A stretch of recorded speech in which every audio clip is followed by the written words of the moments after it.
check. Mic check. Mic check. 1 2 1 2. Mic check. 1 2. What is good, man? Top of the morning again, like literally top of the morning. Like we on here before the sun is on here. Right? We are literally recording live at 5:30 in the freaking morning. It is your host, it's Duro, man, and you are tuning in to Getting in the Green with Perfect Strangers, and I got my partner with me who just left. What the hell?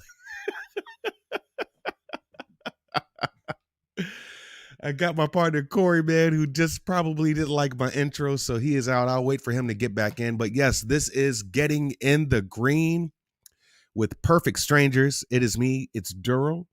I've got my partner that just fell off screen here. He'll get back on in a minute. And we are here to talk about ball. We talk about ball technically until we can't anymore. And then even when we can't, we'll try again. Corey, I got you right back, brother. Good morning. How are you doing, sir? I'm good. I got kicked off on my own countdown. That's crazy. Yeah, man. We are good, though, man. I got the sweet sound of rain on my roof here. Yeah. We got a rainy day in California. I know the rest of the country's happy about that. Yeah, it's this California is just very different when it rains, bro. It's very different. How to handle it as well. People don't know how to drive in the rain. I am under the conclusion that people do not know how to drive in the rain. I guess that's anywhere, but specifically in California. We're going to get right into it, man. I am happy that we are back live and in action, man. This is episode 4. We had a pretty good day yesterday, man. I think we were on to some things. You did pretty good on your fantasy lineup, huh? Yeah, man, we had a good DFS day. Everything we talked about on the show, though, you play the Joker, you load up on those Dallas guys, and then you finish it off with like McGee and a couple of the Clipper subs, man. It just worked out. I didn't even make any. There wasn't really any changes throughout the day. A few injury news came out, but for the most part, once we got clarification that Ayton wasn't going, I mean, the plan was in place. So yeah, good way to start the week. We like that. Yeah, man. Had a good feeling about Miami and Cleveland. I was really cool on that. It's like I like them better as dogs. I didn't really get to the window though on a lot of games. We had a large slate yesterday, but it was one of those things to where I really wanted to sit back and look at what was going on. And honestly, I was kind of glad that I did kind of stick off some of them because it was, some things had changed. We go early in the morning. And because of that, I mean, things change constantly in the NBA. So it was pretty crazy to see how things went. Let's get into a couple topics real quick. We have a short slate. And as you know, Chicago's canceled their next couple of games, man, because of COVID, so we would have 4 games today. We got 3 today, and that's all right with me, man. But from last night, quick question for you, Corey. Is Houston and Cleveland the real deal right now? I think Cleveland is, man. They play good defense, and you look at these pieces. These were legitimate pieces, and they kind of just got forgotten. Kevin Love continues to be overlooked. You've got the guard. You've got all these big men. I mean, they stacked. They're completely reversing the trend that the NBA wants to go with here. And they're playing good defense. They score. The offense looks good. I trust Cleveland, especially at home. Houston doesn't play any defense still for me. And they're winning. They're shooting hot. They're riding this wave right now. But it's tough to always outscore your opponent. Yeah. Especially when you start playing the Golden States and these teams that can really shoot the ball with you. So I don't trust Houston. I still think they're a little too young. They don't play enough defense. And, as good as Kevin Porter and these guys are when they come back, they turn the ball over a lot. They don't play any D still. So I trust Cleveland. I think Cleveland's for real. Houston, I think they're just riding a little hot streak right now, but I don't think that lasts too long here. Yeah, I'm with you. I don't really know what they're doing, but it's working, I guess, for right now. You have to give it up to Silas, man. He's had nothing but a roller coaster of a team since he came on board. You had the whole Harden issue. The team was pretty much dismantled. and you left him holding the bag. But he's got some young players there. They've been injured. They come back. You got one player hostage in John Wall. I think something interesting happens to Houston. I'm calling this right now. I think something interesting happens to Houston during the trade. When the trade block opens, I think you're going to see some interesting things happening. Wouldn't be surprised if you see some interesting things happen. We've got Curry at the Garden tonight. Does he break the record? Absolutely. I mean, bet the house on it if you can find a line somewhere about this guy hitting 2 threes tonight. Yeah. Yeah, I said that line's gonna be juice like a mug, bro. There's no way I'm touching anything with stepping threes today. And we talked about this offline. I mean, outside of wanting to do it for your fans at home, nobody cares about the Oracle. So if you're going to ask any NBA player where they want to break a record, look at it fucking MSG. It's the most iconic stadium, you know, in the NBA, in the world, for any athlete, for anybody. So, yeah, he's going to break it at MSG. I mean, these guys, superstars, when they go into MSG, they score 50, man. I could see Steph going off tonight. So I don't care that it's on a back-to-back. He breaks it here, and I think, you know, they roll here too. I got no problem going Golden State here tonight. Yeah. All right. Last question for you before we get into these games here. Is Memphis better without Ja, Corey? No. No, I mean, simple answer, no. They're playing good basketball right now. But if you told me right now we're going to sub out Tyus Jones for Ja Morant, I'm taking that all day.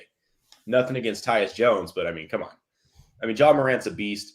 Maybe he needs to play a little better team basketball and not dribble so much, but no, Ja Morant makes them a better team. Okay. All right, man. So we had some games yesterday that was pretty surprising to say the least. In my opinion, the most surprising game was the Atlanta and Houston game. Couldn't believe it. That's why I did start off with, hey, are these guys for real? I mean, it's crazy what they're doing. 44-point fourth quarter. They're making buckets. You know, a couple of days ago, even on Friday, I had took Houston against Milwaukee Bucks, got there a little earlier, so I pushed the 9 when I could have waited for the 9.5 and won that game outright. They're making buckets, man. But they put up 44 points in Houston.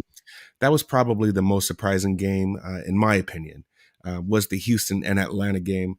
Was actually not really surprised about the Clippers game, nor the Dallas and Charlotte game, because you don't have anybody there just yet on Charlotte. So I get it. So now here we are Tuesday, man. First game that we're going to get into is the Toronto and Brooklyn game.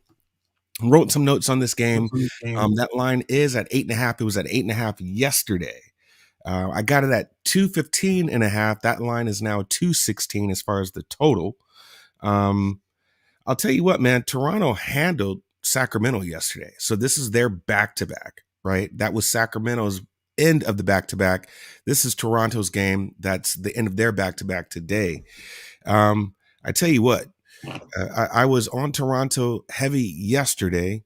I don't know how to feel about it today. Just looking at some notes, Toronto, they smashed New York, so they're on a little win streak right now. They won that spread by 1.5. They killed Sacramento yesterday.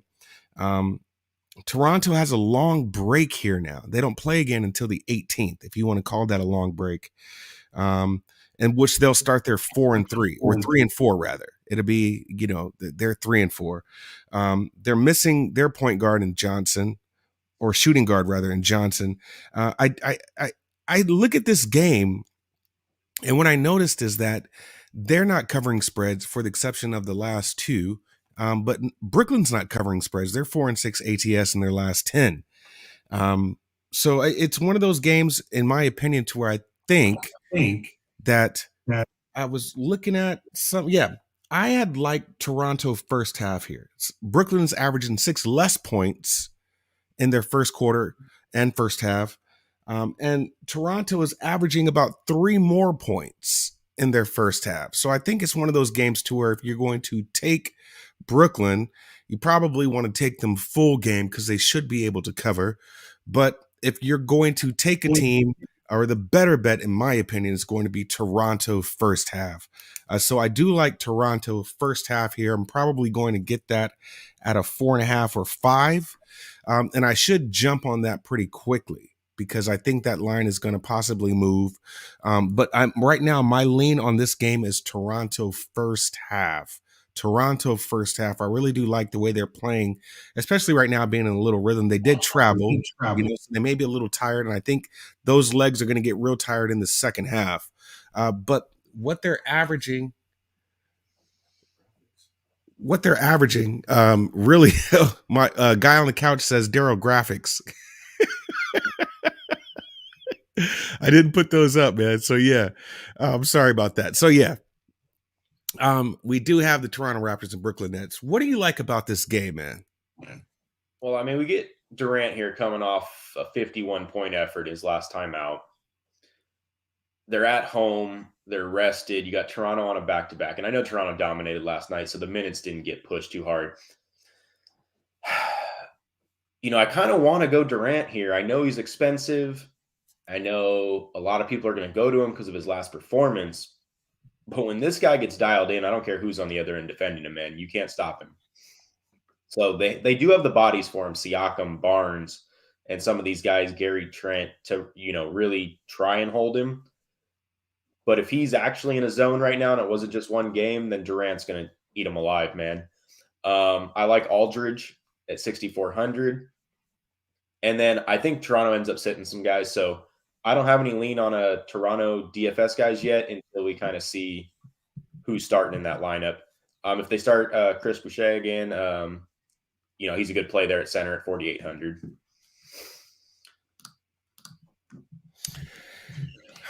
So I tell you what, I'm looking at the injury report now, right? You've got the same people out on Brooklyn's end, so it looks like you pretty much have a full strength team, if you want to call it that.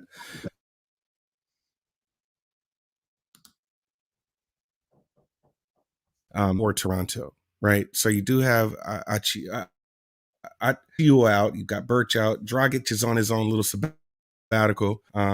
Anunoby's out indefinitely. So it looks like you got the same people out. So do you think some of these people sit today? Yeah. Yeah, I don't know, man. If they run the whole lineup, I really don't have interest in any of these guys. Brooklyn's not the best matchup for most of them. So yeah, if everybody goes, I got no interest in Toronto, but I could see them giving some guys the night off here.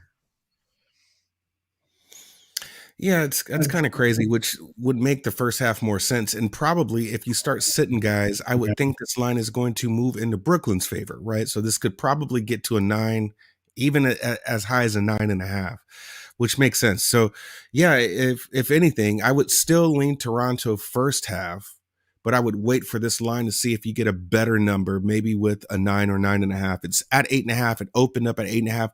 No one smashed this game right off the bat. No one smashed it, or you would have saw at least a hook go either up or down. And it hasn't. So I still like Toronto here. But yeah, with going on a back-to-back like this, you want to give the guy some rest, even though you have a long, the only reason why I thought maybe not is because you have somewhat of a long break. Not with them not playing again until the 18th. So we will see if that happens. Yeah, they don't play again. They play Golden State at home. They'll be on a 2-game homestand starting on the 18th. So we will see, man. Yeah. All right. So I'm leaning Toronto first half, but I'm going to wait on a better number here. Our next game that we have is Suns at Portland, or Portland at home, playing against a Suns team who got smacked by the Clippers last night. I was actually writing notes for this game while they were playing, and I was like, okay, the score at one point in time was 12-20, and that was the Clippers. I was like, wait a minute, wait, okay, what's going on with the Suns? They've been playing with an injured Booker already and been winning games, right? There was a graphic that had popped up that said without Booker, they're 2-0. Without Ayton and Booker, they're 1-0. So it's not like they're not getting it done, right? But right now, you're going into Portland. It's a back-to-back. Suns are actually the dogs here, which was kind of weird to me. So that number last night was off. It was off. I tried to look for a number and couldn't find it, Corey. So the number and the total was off. We open up now. It's at 2.5, going to Trailblazers with the total being 218. I don't think anyone sits here, but is that number kind of telling to you? What do you think about this game? I personally don't have a play on this game. You do have Lillard that's back. CJ McCollum has a collapsed lung. But I don't really have any interest in this game because it seems like someone could sit this game. Not Chris Paul. I mean, the guy, like we've talked about earlier, is an Iron Man of a player, right? But do you think someone sits here? Do you think that shows you that there's people sitting, or they're just respecting Portland enough at home? And Phoenix coming off a back-to-back is a reason why you got this number at 2.5. Yeah, I'm not sure because there's no reason to sit anybody here. The guys you're rolling out right now for Phoenix are young. I think they're assuming obviously Ayton's going to stay out, Booker's going to be out. But, Chris Paul knows about momentum. He understands it. And the reality is here, he's not going to let this team just get smashed 2 nights in a row. Yeah. He's not. So I don't see them sitting anybody. Phoenix does understand the position they're in here, at the top of the West. And all these games are statement games. These are teams you'll see later in the year. Man, I don't know. I think Chris Paul, they played bad last night. As simple as that. Chris Paul shot terrible. But I think, Portland doesn't play any defense. I could see Chris Paul doing whatever he wants with this team. Chris Paul's a must play tonight on DFS. The guy is going to bounce back and he's going to bring his team into it. My lean is Phoenix here, man. I think Portland's getting too much respect. They still don't have McCollum, and Lillard can only do so much.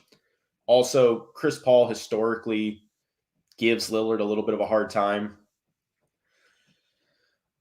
Yeah, my lean's Phoenix here. Chris Paul and Cameron Johnson are probably must plays as well as McGee, as long as we get confirmation that Ayton's not going. Yeah, I don't think he's going to go. What was that? I don't think he's going to go. Yeah, so McGee's a must play again. The guy had another double-double, 13 and 13, I think, last night. Mm-hmm. And then on the other side, I like Anthony Simmons, man. Without McCollum, this guy is just a machine. And he had the one game where he got injured. Of course, we played him that night. Outside of that, though, the guy scored 34, 37, 31. He's only $5,000. Anthony Simmons, Chris Paul, JaVale McGee, Cameron Johnson. So I got 4 guys in this game that we're going to be playing here tonight. Yeah, I noticed something that they're both trending downwards as far as points in the first half and the first quarter. Like I pay attention to first half, first quarter, because like I've said before, that's usually where you start getting a lot of your game planning and execution, right? After the second half or after the first half is where you make your adjustments. But this one here, man, it was looking at them both trending downward on first half, first quarter points. It was one of those things to where once you take a step back and look at the game, maybe it does make sense, right? But still, I don't think even off a back-to-back and as an Iron Man style that Chris Paul is going to play every game if he needs to, right? He's going to play fast every night. And he's not going to worry about rest. Maybe that's, short man syndrome, Napoleon complex, but he's going to play, So it's one of those things to where I didn't understand this number, and it can't be because they just lost to the Clippers. Maybe, but honestly, this could have been a pick 'em. The books are still not respecting the home court advantage, not giving the -3, even though that itself right now, we can start talking about how that -2.5, 3, that whole home court advantage thing is kind of starting to wither away. It's not really the same as it used to be. So yeah, this one here, I don't have any play on this. If I did right now, it would still be the Phoenix Suns. They are the better team offensively and defensively. What do you think about Mikal Bridges? Do you think he's too expensive? Or he's just not going to get you any points, right? He's just your defensive guy. Yeah, he has these. he plays great games. They just don't translate to fantasy, man. I don't think he's overpriced at 5,800, but 24 fantasy points, 21, 23, 11. The guy just he's a he's not even a glue guy. He's just a great basketball player, but he's so unselfish that it doesn't translate to fantasy for you. He's always making the pass before the pass. Defensively, he's tipping the ball that then gets stolen by somebody else. I mean, he's a safe play. You know, he's going to get the minutes. He's going to get the usage. So I don't mind playing him, but he does lack the upside of some of these other guys that can just go off. Yeah, we will see, man. We will see. I don't, like I said, my lean would absolutely be Phoenix, but that's a short number. I was really surprised. Well, I shouldn't even say short at that. It's just the fact that that Phoenix are the dogs here. It's kind of weird. So we saw a couple of those play out yesterday. Everybody thought that that the Pacers would turn around and win that game, and it's funny how that game ended with Golden State on yesterday. So we will see. Kind of curious about that line there. All right, man. Next game and the last game on the board is probably going to be the marquee game, and that is Golden State, man, at the Knicks. Golden State at the Knicks. I think one of the sharpest thing you've said, man, is you're really not playing any Golden State game until Steph breaks this record, right? They went into Indy. They almost tricked off that game and lost. You saw Steph really trying to just break the record. I get it, man. He's really just trying to break it. I don't know if he's just trying to get it past him or what, but they are trending downwards as far as points scored. You can see they're just giving up points to give the ball back to Steph so that he could just go ahead and shoot it. I think everybody just wants to get past this. I was listening to his post-game interview yesterday, and he said all the right things, but I think he really, really wants to get past this. Now, with that said, we are talking about Madison Square Garden, right? And we touched on this just a few minutes ago. If you're going to break a record, that's where you want to do it, at Madison Square Garden. Yeah, I mean, you're going to have everyone's going to come to this game as well. We know it's getting broken.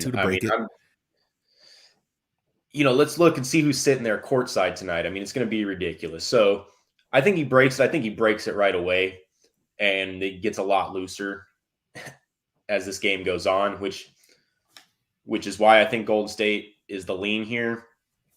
For as bad as they've been playing, once he breaks this, there's going to be 5 minutes of emotional nonsense happening, and then I think you see the Golden State of old kind of dial back in here. So I got a hard time going to Steph tonight, though. 11,500. He just hasn't been doing it. But man, I mean, if there was a night you wanted to play this guy, Madison Square Garden is definitely it. So it's between him and Durant. I got to dig a little deeper on which one of these guys I want to play tonight. Now, oh, go ahead. I'm sorry. Yeah, and then for New York, man, I want to see this starting lineup. They are just decimated right now with COVID. I know RJ Barrett's still out, and then I saw Quentin Grimes got added to the COVID protocol, so he'll be out, and he's coming off, the best game of his career. So that's a tough hit for that guy. I was really looking forward to seeing him play again. And then we had the emergence of Kevin Knox in his last game finally. I don't even know how to feel about this guy. I mean, he looked good in 29 minutes. So the fact that he doesn't ever play, it's just a head scratcher for me. I don't know if you've got a better read on here on this New York Knicks rotation right now. Well, I'll get on my graphics guy because this line is definitely wrong. It's Golden State -3.5, New York +3.5. So, guy on couch, I'm gonna have to have him put on his binoculars when he's looking at these lines because we have at this point Golden State being the dog, and that's not the case. This line yesterday was -5.5, man, -5.5, which tells me a ton of money has come in on New York, which is weird. No one's going to sit, right? They're going to make sure all your players for Golden State, I don't care if they got off the plane at 5 a.m. this morning Eastern time. Everybody is playing in this game. Somebody is going to be the guy, which is probably Dre, who's going to be the guy who gave him the assist to break the record, right? So everybody's going to do their job. Now, maybe second half, you wind down on some minutes, but there is nothing. I cannot believe that this line would drop almost 2 points or 2 points at that right away. Looked at this line yesterday, 5.5. That total was 206, right? Or the total is now 211 and a half. I didn't have a total. I take that back. 211 and a half was the total, and 5.5 was the spread that was last night. The fact that this is 3.5 is telling. Now, also that tells me is Tibbs is probably going to make sure these guys go balls to the wall. But to stop Steph from making 2 threes is almost impossible. If I was Tibbs, I would just be like, yeah, just get it over with so we can play. But there's no way in the world, I think, and this is just me just thinking about this game, but there's no way in the world, man, that this much money is going to come in on the New York Knicks and think that the Knicks would lose this game by 3. I mean, this is not the Pacers. Like you said, they've got some injuries, they've got some illnesses going on. I don't get it. I don't get it. It's another game where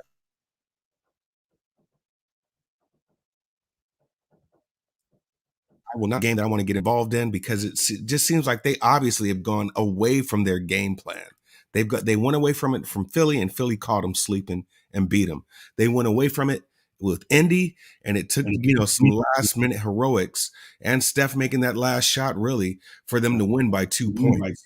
So I mean, 9 threes are different than 7 threes are different than 2 threes, and that's basically how it went down. So I this is going to be a great game to watch. But as far as playing on this game, like we said, we'll probably be back on Golden State when they play Toronto, if that. So, yeah, I know this game. My lean would definitely be Golden State. I mean, because the Knicks are just abysmal right now. But, you wait until this record is broken before anything. You have any DFS players that you're going to play or players you're going to play in DFS for this game at all? Yeah, I mean, I got to see the starting lineup and the final rotation here for the Knicks. But I mean, if Kevin Knox is going to play at $3,600, I mean, he's the the best player on the slate as far as points per dollar here. So I can't believe I'm trusting Kevin Knox, but he might be the best play on the entire slate. It's crazy. And then, I mean, it depends. I mean, if we get like Derrick Rose here starting, I think he's a great play. I also want to point out, yeah, they lost to Philly and they almost blew it against Indiana, but either of those teams would handle New York right now at ease. This Knicks team is not playing good basketball. So, man, unless somebody knows that somebody's going to sit that we don't know about here yet, and Golden State, with all the drama and everything, man, they might just dominate this game. Yeah. Other than that, no, for the most part, I'm going to play a couple of these Knicks cheap players just to fill out my lineup. And then I really do need to decide between Kevin Durant or Steph Curry tonight. But my lean right now is Kevin Durant in that Brooklyn-Toronto game. So I'm probably going to not touch this game as much. And I think with all the hype and everything, everybody's been loading up on Golden State when they play. So I'll just kind of get off the trend there, try to separate ourselves on a 3-game slate. I'm going to watch it, man. That's what it comes down to. This is a night for the fans. Yeah. I'm totally with it, man. I'm with you there. Right now, my only strong pick, and I'm going to wait for this just to see if we get some movement, is going to be on Toronto first half. Toronto first half looks like that's going to be my play for today.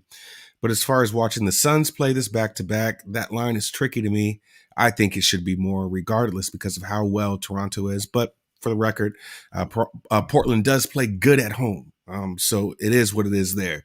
As far as the Golden State New York Knicks game, to your point, man, you said this yesterday. I'm not touching Steph at all, really.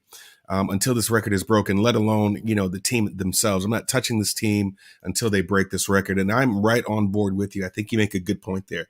So we'll see what if the record is broken, when and if. I do believe it does happen tonight.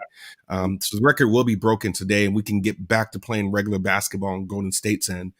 So yeah, those are my plays, which is essentially just one play. My one play today will be Toronto first half.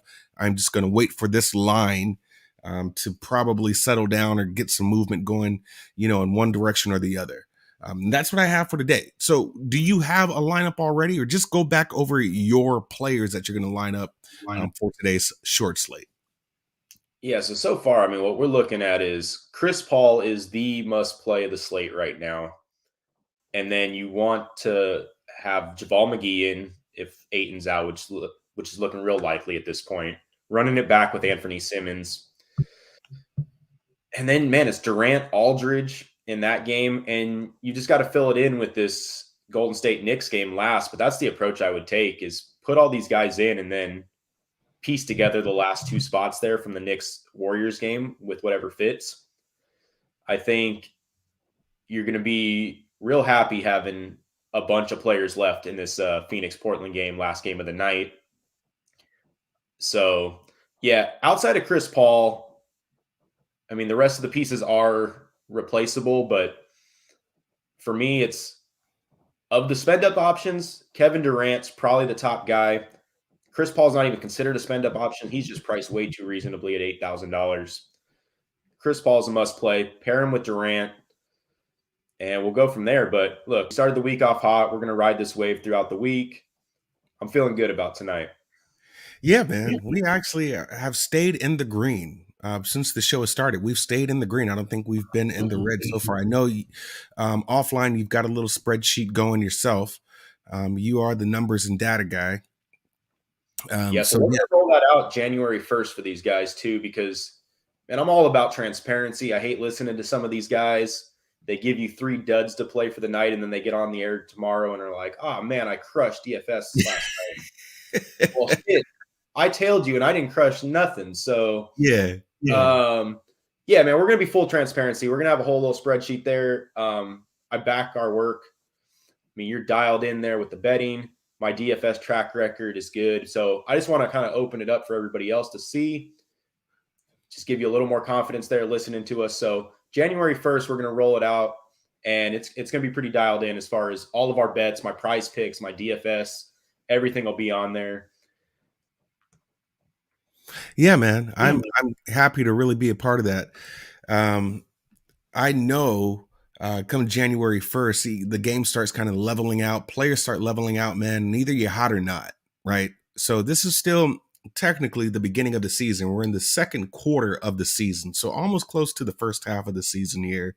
We've got some good games coming for Christmas, for what it's worth. It's definitely not the Lakers and Brooklyn game. But yeah, we've got some games that are kind of just going to level players out, level teams out. And yeah, come January 1st, man, you start getting into that rhythm to where players are playing at, top games, if you want to call it that.